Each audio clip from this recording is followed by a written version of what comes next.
Hi everyone, it's Victoria here, and welcome to the podcast. Before we begin, I wanted to let you know about the free courses the Victoria Stilwell Academy has available to enroll in right now for dog geeks like you. Just go to vsdogtrainingacademy.com and click the enroll button, and you'll see the free course options. That's vsdogtrainingacademy.com. See you there.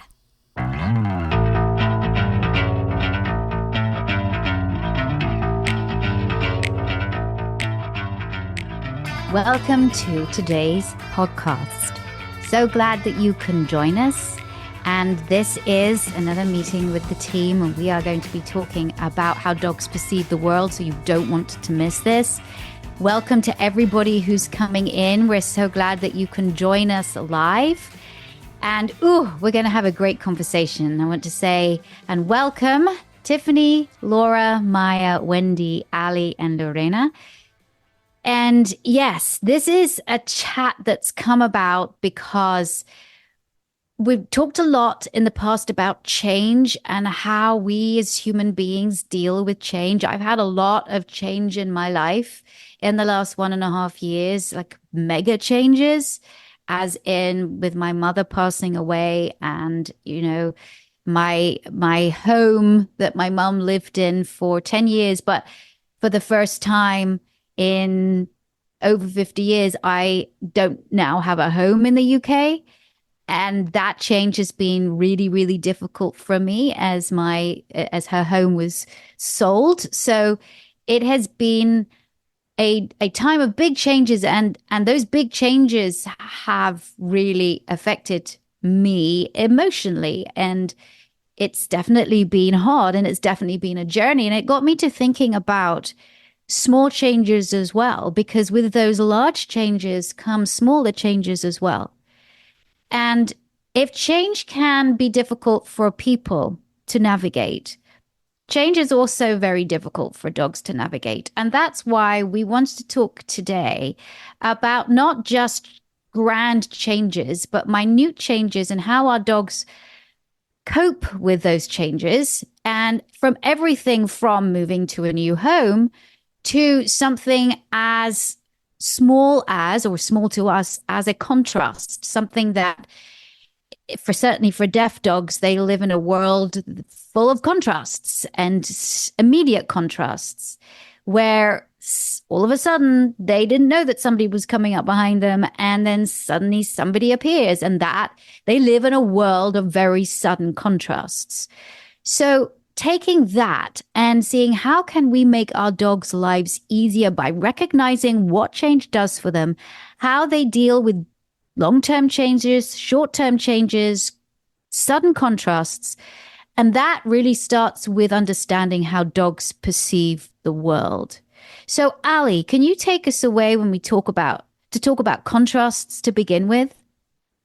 Yeah, I think about a personal example in that my husband brought 2 dogs into our marriage. I recently lost my personal dog that I brought into the marriage. So thinking about how the 2 dudes, now we call them dudes, they're doodles.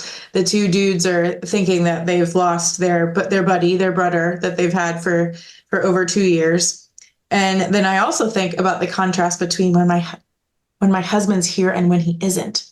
I'm whispering because he is here, but their behavior is so different when he's here versus when he's at work. I work from home and he works out of the office, but he's the one that walks and feeds them, because we kind of just did our own thing. We were like the Brady Bunch, and I did my dog and he did his. Now obviously they're our dogs, but I just think it's so interesting, the difference when he comes home versus they come home. And I think they just think that this opportunity is available, but they can hear him down the hall. They can probably smell him. And I think about what's their life, what's their experience when he's in the home versus when apparently boring Allie is in the home. And I want to try and change that. Maybe it's just me being personal, but being personally offended, like, well, I'm exciting too, starting to do things with them. But I wonder what, just what goes through their minds and what are they perceiving when he walks through the door. So aren't they, though, calmer with you? Yes, yes. So that's the thing is they rarely ask for things. Although if they really need to potty, they'll come up and put a paw on my leg and I'll take them and we go potty. But I mostly just go in and out. Whereas when dad gets home, he takes them and he honestly he gets on his phone a lot. He takes them out to this big space where they can run around and he gets on his phone and they do whatever they want. So outside. So I do think it's interesting that when I'm outside with them, I'm talking to them, I'm telling them to go sniff. Maybe I just have higher expectations and they don't like it. But I do think it's different how they perceive those differences, the contrast between my husband and myself. Right. And I also would like to discuss the contrasts of what dogs go through when we're talking about holidays, because we are coming to the holiday season. We've had Halloween. We are, November the 5th. And I'm not talking election day. I'm talking about November the 5th in the UK. Bonfire night. That's a big deal. And also other holidays as well. Everything from Diwali to Thanksgiving to Christmas to Easter to Hanukkah to Kwanzaa to all of these different holidays of like we decorate our homes in different ways and we have a lot of people coming in and we have guests and we go out a lot. And so all of these contrasts, this addition can be quite overwhelming for dogs. So I'd also like to look at it in those terms. And what you said, Ali, about, and I've seen how the dogs behave around you and how they behave when Adam comes in the room.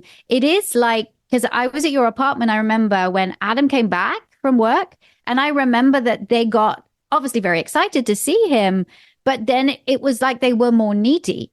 With you, they were able to kind of like, okay, chill and just be.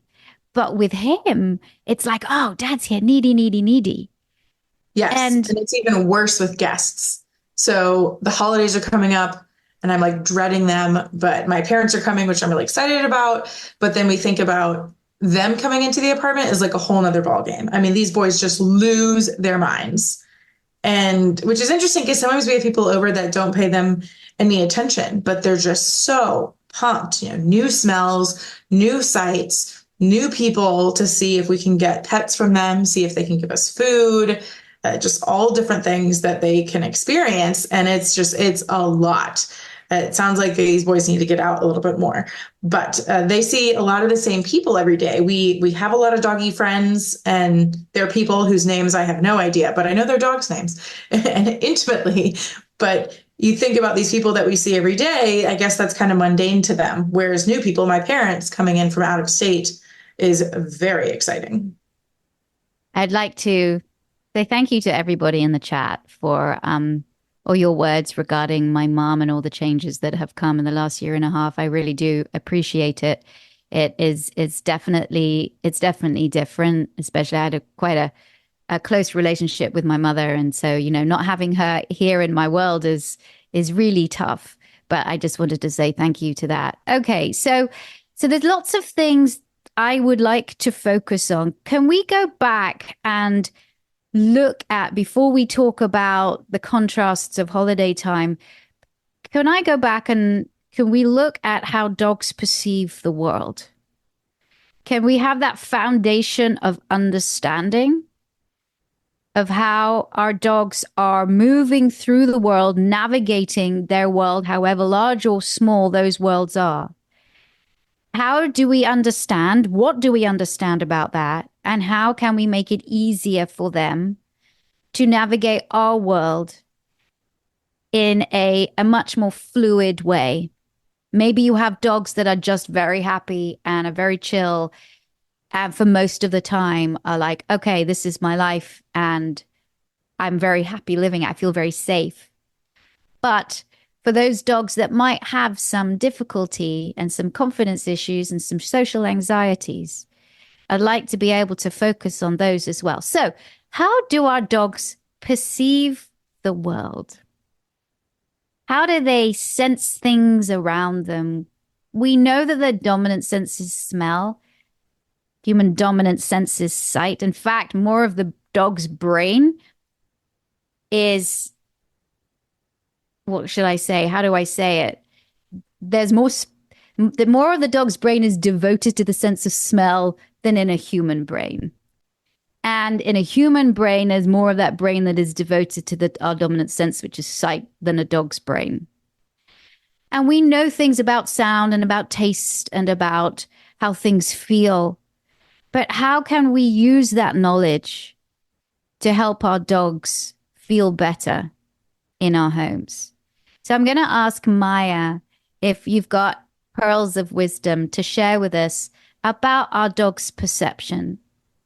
Yeah, as you were speaking, Vic, I don't know that these are pearls of wisdom, but my first thought was how we might miss each other, dogs and people. We might miss changes that are really significant for our dogs, like odor changes that may not be that significant for me, or I may not even perceive them. And vice versa. We might think that there's a change that's really obvious, like a visual change in the distance. I think about my oldest dog right now who's losing sight, and I see things from a lot further away. I probably always have, but now it's really obvious that I see things clearly at further distances. So I'm aware of the approach of some of these items and what they are, like how to identify them, and she's not.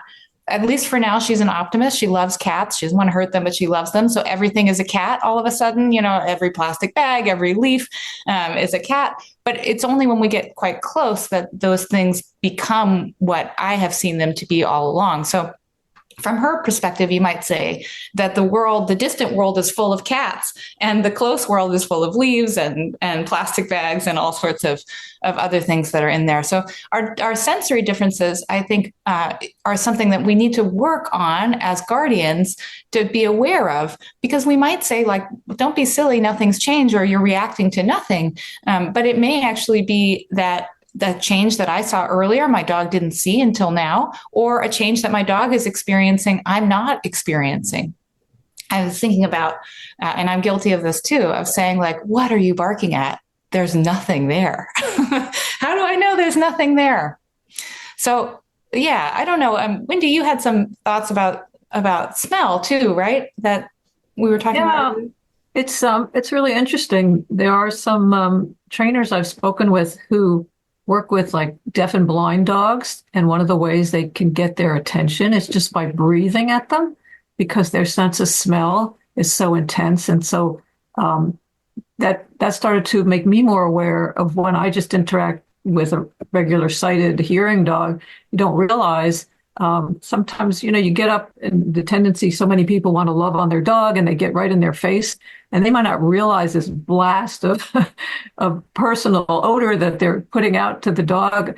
I know, unintentionally, it's not meant, but I know my dog sometimes sneezes when people get up and, in his face. And I don't know, it could be a perfume that for whatever reason is, uncomfortable for him.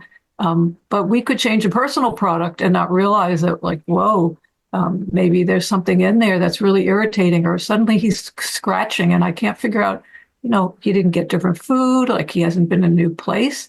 Could it be an odor? I mean, there are just so many layers that we don't, like you say, Maya, we don't necessarily recognize.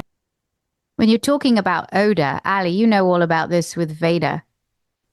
Yeah, I feel like Vader has a superpower with odor, mostly because I'm not saying he can smell better than his brother, but I feel that he shows his emotions. He wears his emotions on his doggy sleeve, in the sense that we'll walk into the hallway and I see nothing because I'm a human. I want to see things. I don't smell I smell my hallway.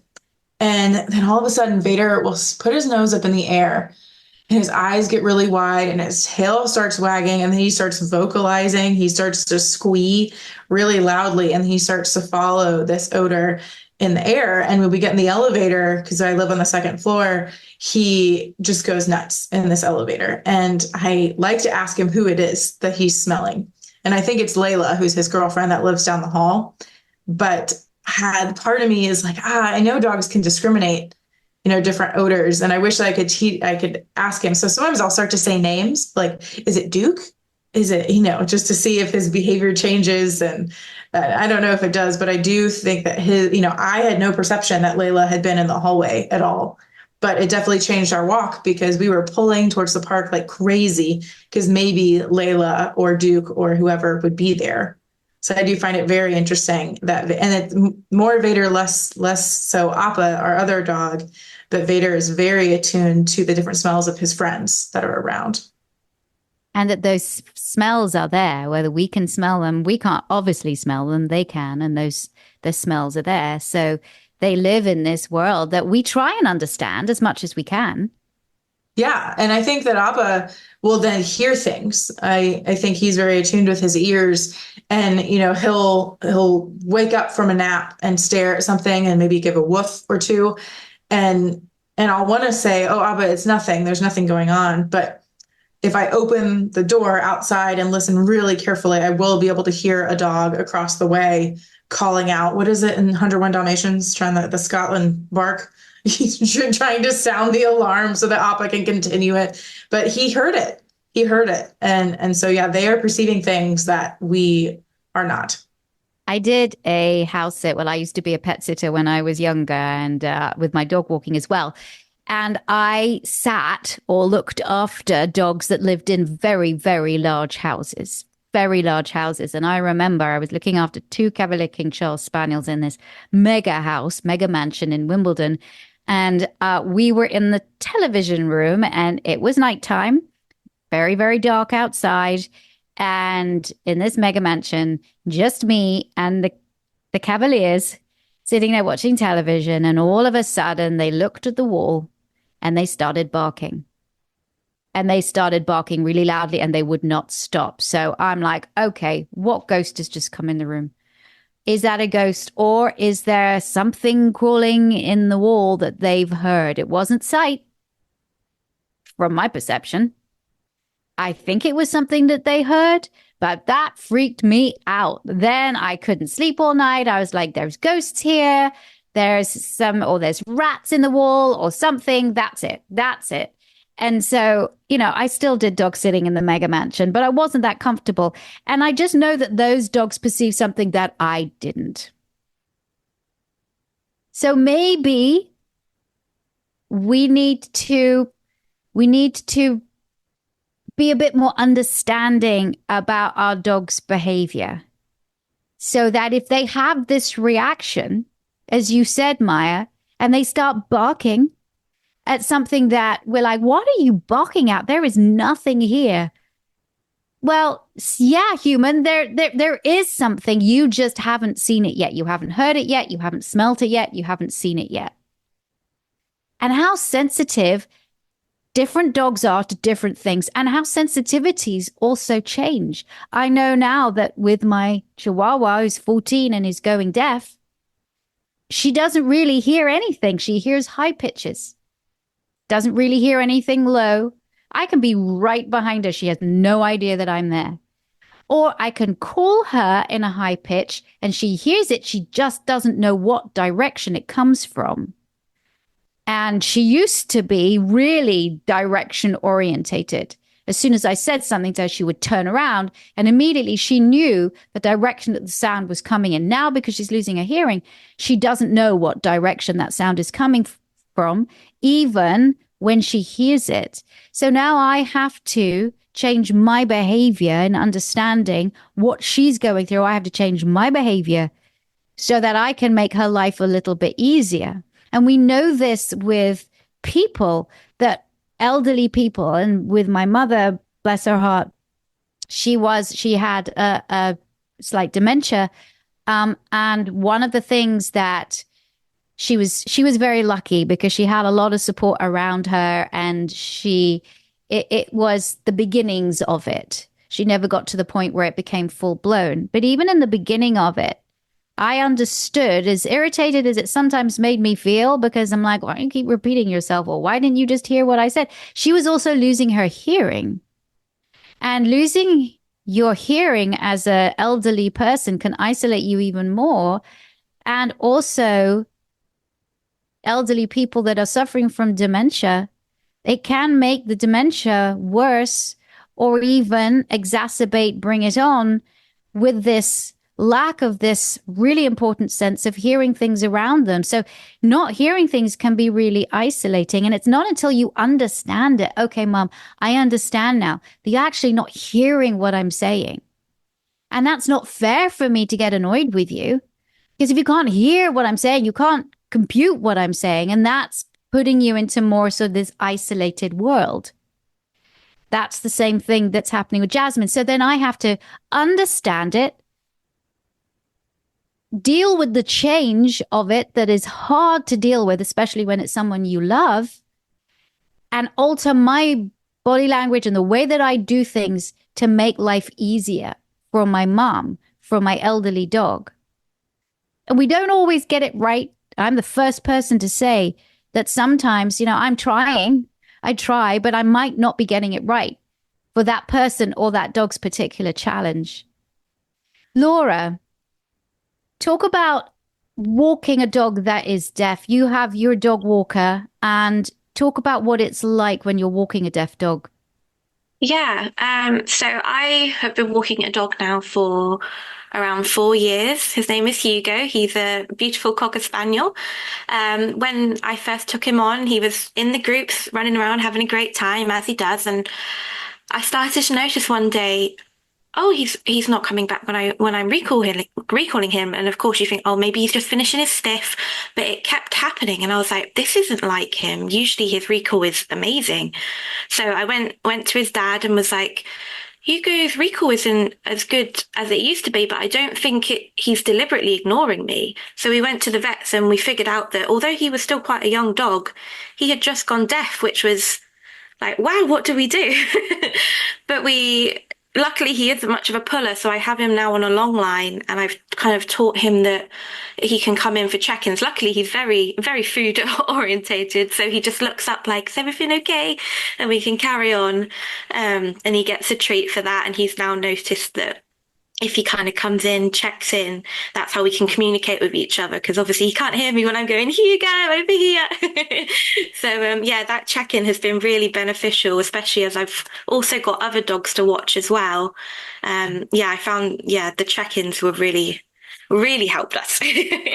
That's really good. That's supportive training, and working with a deaf Rhodesian Ridgeback. Those check-ins are vital.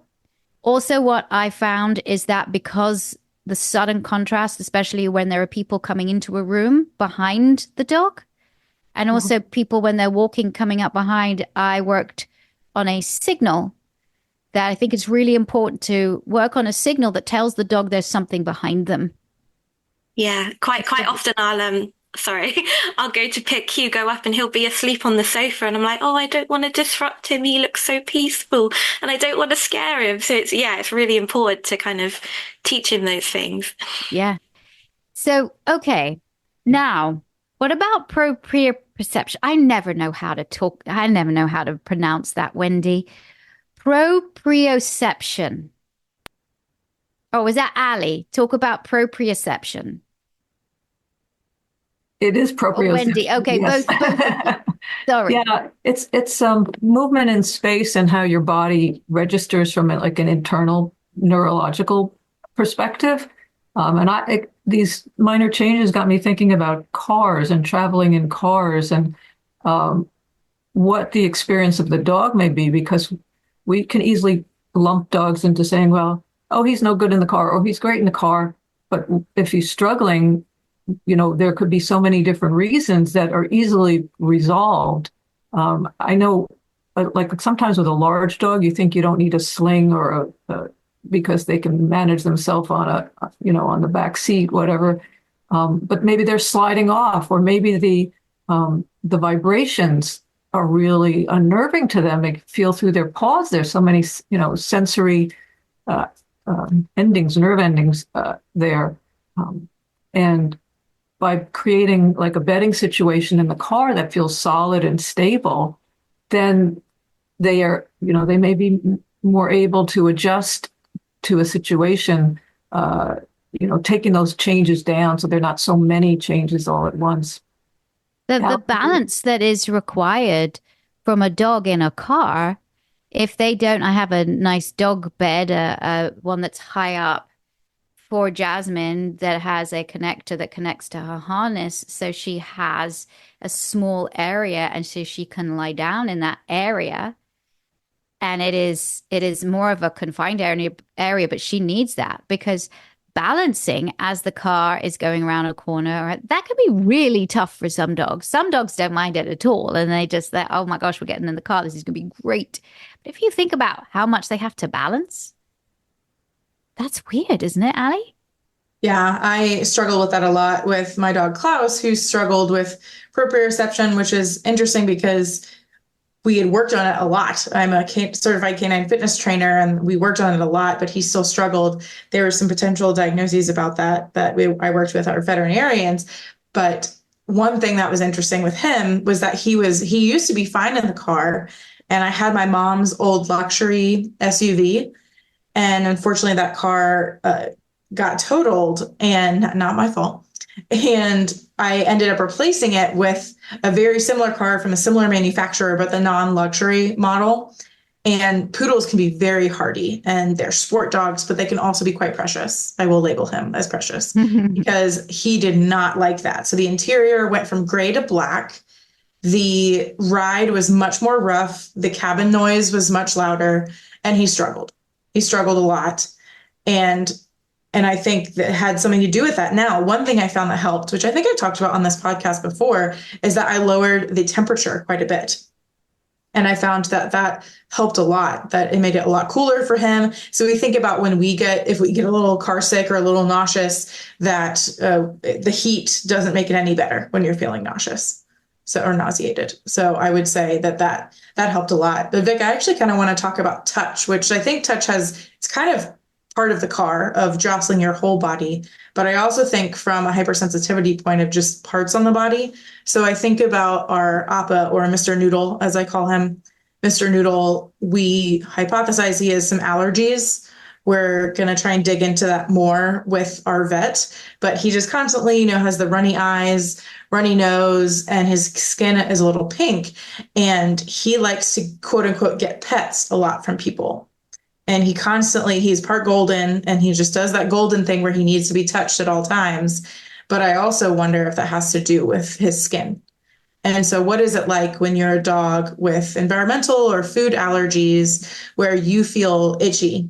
What does that sense of touch feel like? And especially when you can't speak up, you can't say anything. So I know I have skin issues as well, and it's a constant struggle, and it affects my life when I have skin issues. And so I think about the sense of touch to dogs in a sense that's not super great.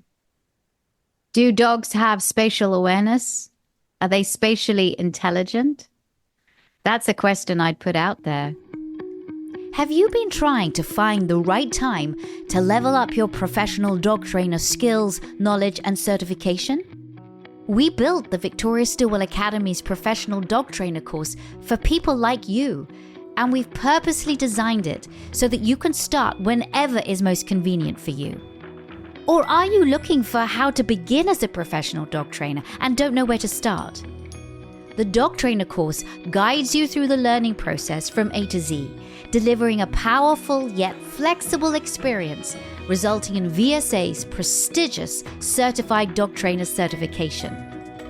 Or maybe you're already a trainer, but feel there are a few holes in your skills and knowledge. VSA's flagship course contains all of the knowledge and skill-based assessments via your own dedicated faculty advisor to mentor you through the course and help build your confidence to be an elite dog training professional. Or perhaps you already run a pet business as a dog walker, a sitter, daycare, groomer, or your veterinary staff, and you want to be able to provide the clients who already trust you with certified training and behavior services as well. No matter where you are on your journey, the Victoria Stilwell Academy's Dog Trainer course is here to help you chase your dreams as a professional dog trainer. Our friendly, accessible team is available today to talk with you and help you determine whether VSA is the right fit for you. Or you can enroll in a completely free starter course right now to test drive the VSA Student Learning Center for yourself. Just visit vsdta.com to get in touch, enroll in a free course, or apply now. That's vsdta.com. Again, go to vsdta.com to learn more now. I can't wait to see you in class. If you've got a golden retriever, you might say, absolutely not. They're not aware of space at all because they just bump into you and just want to be with you. Lorena, I think you have a golden retriever, so you know what that's like. But yeah, do dogs have spatial awareness? I think so too, because sometimes when we say, when we greet dogs, everybody has a bubble around them. Everybody has a space, but Right. except golden retrievers. Lorena. Yes, I can definitely tell you that, particularly when they are either playing with their buddies and just running back and forth. And, their shoulders are way stronger than human knees. I can definitely tell you that. And, but as far as helping dogs being a little bit more conscious about their surroundings and proprioception, you can actually work with them, train them to do certain things, to use certain parts of their bodies, like stepping on, a book, but using, backing onto it so that they have to lift their back paws, for example. So things like that can actually go a long way in helping your dog realize that, oh yeah, there's a back end back there. And those are where, that's where our paws are, that kind of a thing. So those are really fun things to teach. And Ollie being a canine fitness instructor, you definitely know what I'm talking about. And I think that can definitely go a long way in helping them. And, going back to what you were saying about how if you have skin issues and how that makes you hypersensitive to things. I do remember we had a really nice talk at the dog behavior conference talking specifically about that and how that actually can affect the emotional state of a dog that can present in so many different ways. What they're feeling, if they have allergies, that kind of a thing. Yes, I think that you will definitely see major behavior changes in them and things that you really can't train them out of. It's something that they need medical help with. So it's important to keep that in mind as well. And we know how much medical difficulties, just like they do with people, anything with discomfort, itching, pain, can truly affect not a dog's just physical behavior, but their emotional behavior, how they feel as well. Let's talk about the holidays coming up. We've just had Halloween. Crazy, weird, going out and seeing folks all dressed up as fun. I love Halloween. And in the UK, I think, Laura, I don't know whether that Halloween is big in the UK, but when I left the UK, it wasn't as big as what it is here. I could not believe how huge Halloween was here and how pretty much everybody's decorating their houses. And then when they go trick-or-treating, I couldn't believe, A, how many dogs were dressed up, and B, how many dogs were dressed up and being taken trick-or-treating too, or how many dogs were just hanging out as the trick-or-treaters would go up and get some candy from the front door. How many dogs were just hanging out at the front door? And it was like, in one way, many of these dogs, they were totally fine. They were just like trucking along. This is really cool. And you look a bit weird, and other dogs were just tail in between their legs, not tolerating it at all, not liking it at all. And I was like, how can you not see what your dog is going through? But it's not just Halloween where we're putting costumes on dogs or we're putting costumes on ourselves. It is other holidays when that can be overwhelming when we have more feet in the house. I often think about this for my Chihuahua, is that when I have people around, there's just more legs in the house. There's more legs for her to navigate. And then people aren't really thinking, because if they're not used to having a small dog, living with a small dog, they don't know. So they step on her and she's having to navigate legs. So I don't know, costumes, holidays, anybody got anything to say on that? Maya, I'd love to pick on you here, because is it do we have to pay more attention to our dogs during these holiday times? I do think, because we know what's going on, we think that all this novelty is fun, but it's not actually novel. It's expected for us. I mean, for all of us who are old enough. And I do think we see with very young children also that things that we think are funny or cool, they're actually kind of scary the first time you see it if you don't know what it is and you don't have a framework in which to put it. And so I don't know, maybe this might be an unpopular opinion, but we often work hard with dogs to expose them to all these things that we think are fun, like, oh, let's include our dog in the family. Let's have him come up and greet trick-or-treaters. Let's have him go trick-or-treating with us. Let's have him down at Thanksgiving. And my first question is it necessary? Is it really going to be fun for him? I think for many dogs, one answer to all of these changes is to give them a space where they don't have to experience those changes. And I think we have a lot of social pressure to do it differently, to include them. We're leaving them out if we don't put them at the center of the party.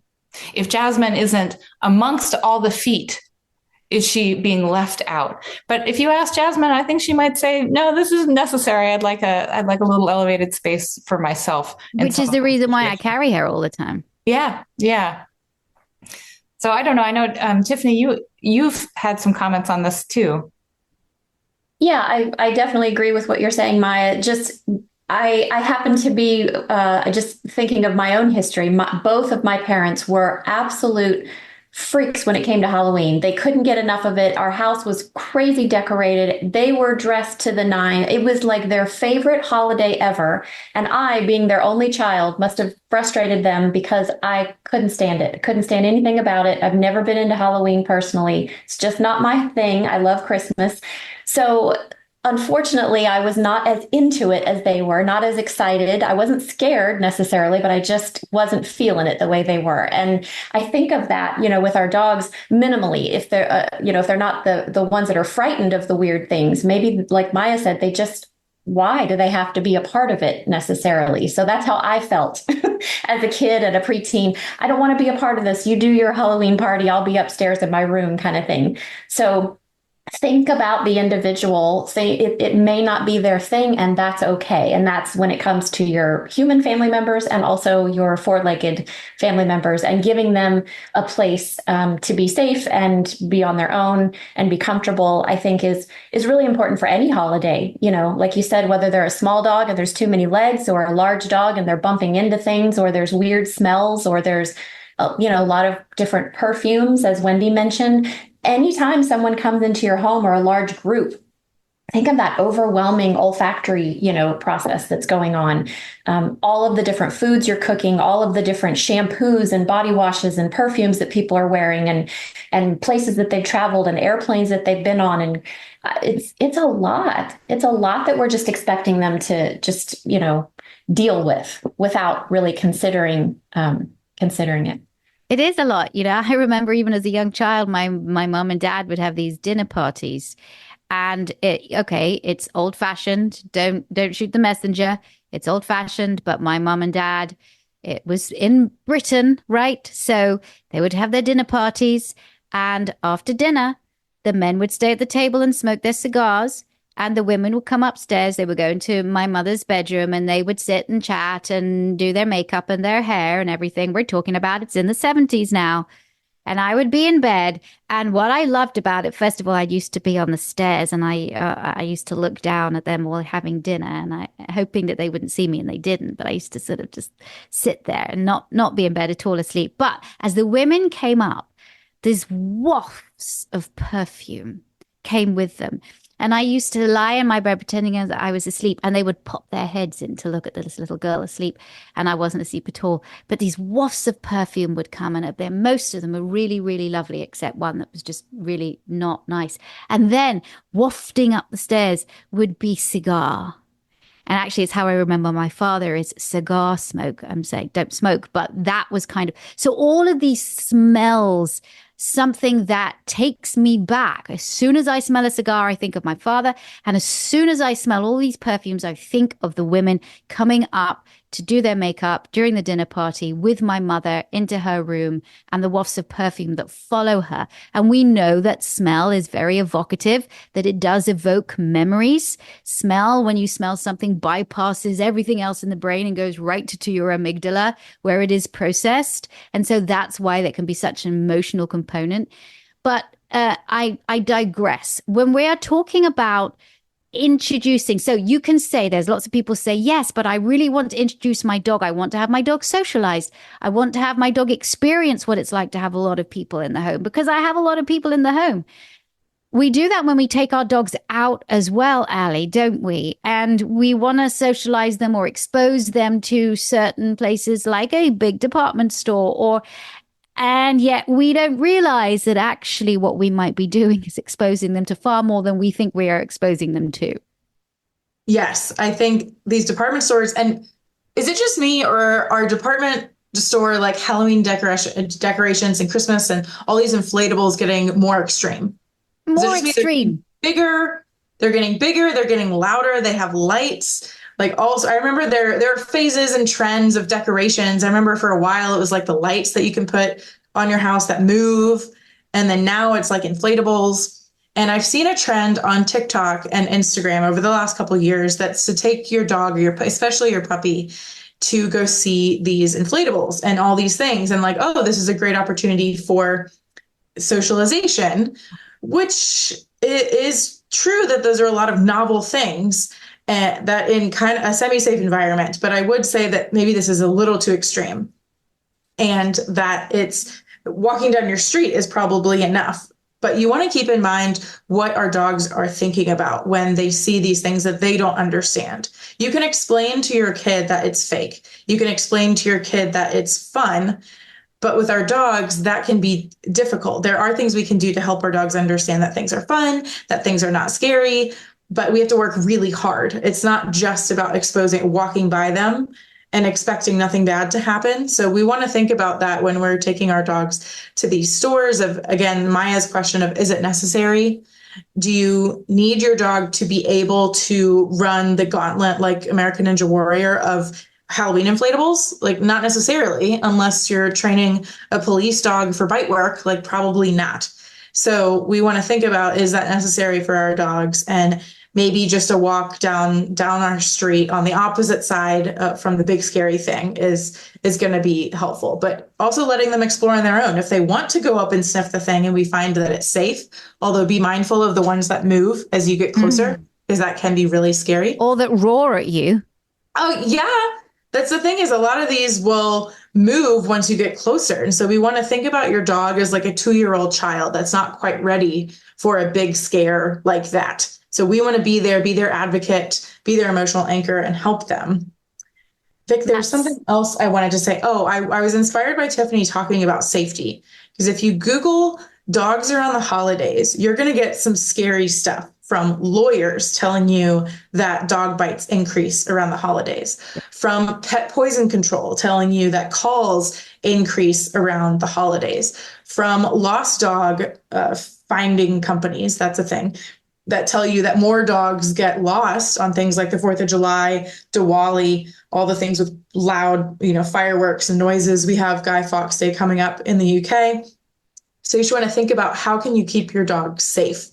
So rather than exposing them to all these things and preparing them, which can help in small doses, we want to think about, is it necessary? And is there something they could do that's maybe more fun for them?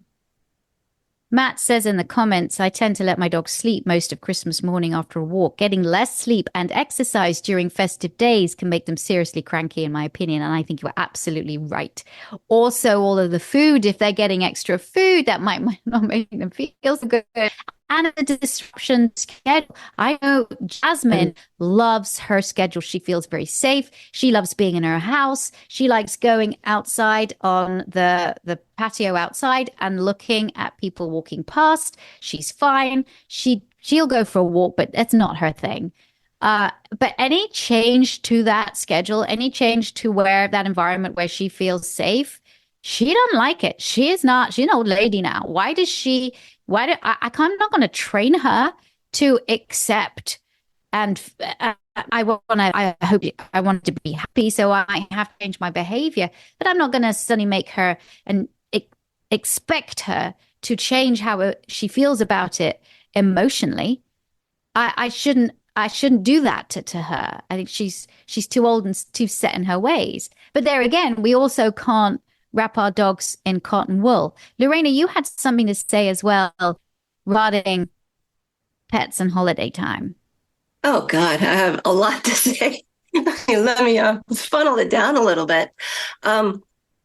Yes, when it comes to exposing or preparing your dog for these kind of things, I mean, even if you have the wherewithal to have the time and coordinate yourself as you're planning for the holidays, which is a battle in itself. Yes, that's when, if you're going to be introducing your dog or you're trying to help them get used to all these things, to habituate, to something like this, a couple of things that you really do want to keep in mind. I like what Ollie was saying. Is it necessary? I would add to that, kind of like that saying, is it kind? And what I mean by that is, are you exposing them in a way that they can handle? You don't want to, for example, give you an example. My husband took our dogs for a walk on Sunday morning, and they decided to go and explore this little setup that somebody had put up with, like a fake cemetery, and the dogs were just kind of sniffing, and that's all they noticed. But what was tickling Tom was that right next to this thing was one of these giant 18-foot skeletons. Funny thing is that the dogs were way more interested in sniffing what was there and didn't even decide to look. And I'm personally thinking to myself, well, that is actually a good thing. I'm glad, because if they had, one of them decided to look for a bird or something, and they saw that, I'm pretty sure he would have gotten dragged down the street as these poor two Goldens are trying to, run for their lives. Yes, they don't understand these things. And it also reminds me of something that happened with my first Golden, the one that made me look like a genius because he was like a perfect dog. And he, super friendly, loved kids, loved everybody. I mean, that's, like the poster child for Goldens. Halloween day, really happy having people, stopping by to get to get their candy. And a boy who lives in our neighborhood came up, but he was wearing a mask. And immediately I noticed how he just hit the deck. I mean, he was just like, wow. Whoa. And at that moment, I asked that boy, stop right there, lift up your mask. Let's see if he can see you. And the moment he did that, complete shake off, wiggly butt went right up to him. So I'm sure it smelled like a boy, but that mask was something, this is where visual actually did override that. You know what? It's interesting, Lorena, you say that, because I don't usually wear hats, but when I use a hat and I come back and I've been out for a while and I come back, my dog looks at me and barks. Because I'm wearing a hat. Yeah. As soon as I take that hat off, she's like, oh, it's you. It's okay. Yeah. It's almost like they think it's part of the. Yeah. It's body. Something that looks odd. So how then, Maya, can we prepare our dogs for the holidays?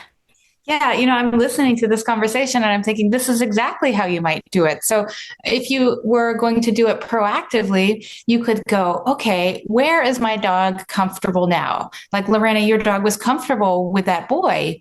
And so we might start there and just change one modality at a time. So just thinking about sight, could we start with comfort and then put the mask on and then take it off?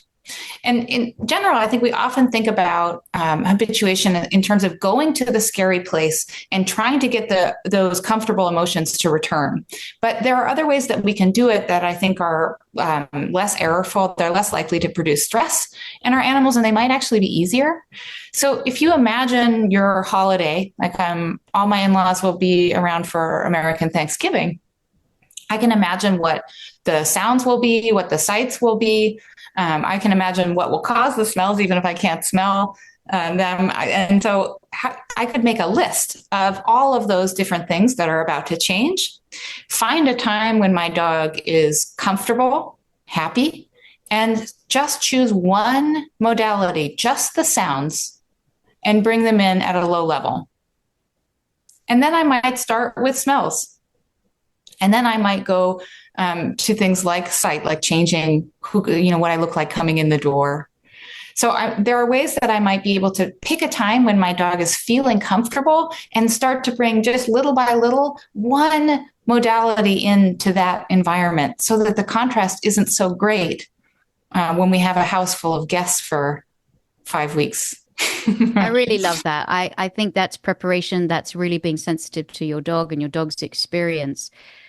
Can we touch on sound before we go? Because November the 5th, today, in the UK, we're not doing election night. We're talking November the 5th today in the UK is bonfire night. And that means fireworks. And then, of course, New Year's Eve also means fireworks. So, what do we do with the sound of these fireworks for dogs? Now, I guess that's the good thing about having a deaf dog, though. She's never really been bothered. Jasmine has never really been bothered by loud noises. She is bothered by noises of crockery and knives and forks dinging on plates. She's definitely bothered about that sound. But if there's any kind of thunder or fireworks, doesn't bother her at all. So I definitely think there's a pitch and a tone and a closeness that really gets her. So fireworks. Okay. Ali, how do we deal with that? I have a question first. What is crockery? Crockery. Oh, I'm sorry. I'm being so very British. It's your plates. It's your dishes. I think I read that the other day that UK says, is that what you like cutlery? Do you not use No, cutlery is knives and forks. Crockery is what you eat on or cook in. And that's not steel pots and pans. That might be, a crock pot or something. But crockery is, yes. I am old. Okay, I'm going back to my British roots. That's what my mom and dad. No, I feel like Americans were like, "Oh, that sounds good." Yeah, like I'm from Texas. What is it? What's she talking about? But no, I feel like I just got a Downton Abbey lesson. So thank you. I feel more refined now. I'm gonna call it crockery tonight when I talk to Yeah, please. And then Adam will go, "What?" What are you talking about? I was going to talk about a slightly less serious scenario, but then I can talk about the serious scenario. But one thing is I am about to hook up my old bike trainer, that like a stationary bike, in our house. And Klaus is no longer with us, but he was with us before I was married to my husband. I set it up in the house and I thought that I could just hop on the bike and maybe toss some treats to Klaus. But unfortunately, he sensitized to it rather than desensitized. So he found it more and more aversive. And ultimately, it was quite the problem that I would have to cope with this. And he struggled to cope. So I want to take a different stance this time in introducing Adam's dogs, my husband's dogs, to it, which I have now started. I have a friend that has one, and I also found some YouTube footage of someone using a similar one. And so I went to the manufacturer website, and now I just play that sound on a very low volume when the dogs are chill. So when they're chilling in the house, I just turn that YouTube video on and turn it up just a little bit. And slowly over the last few weeks, I've been raising the noise of what's hopefully going to sound like my bike trainer.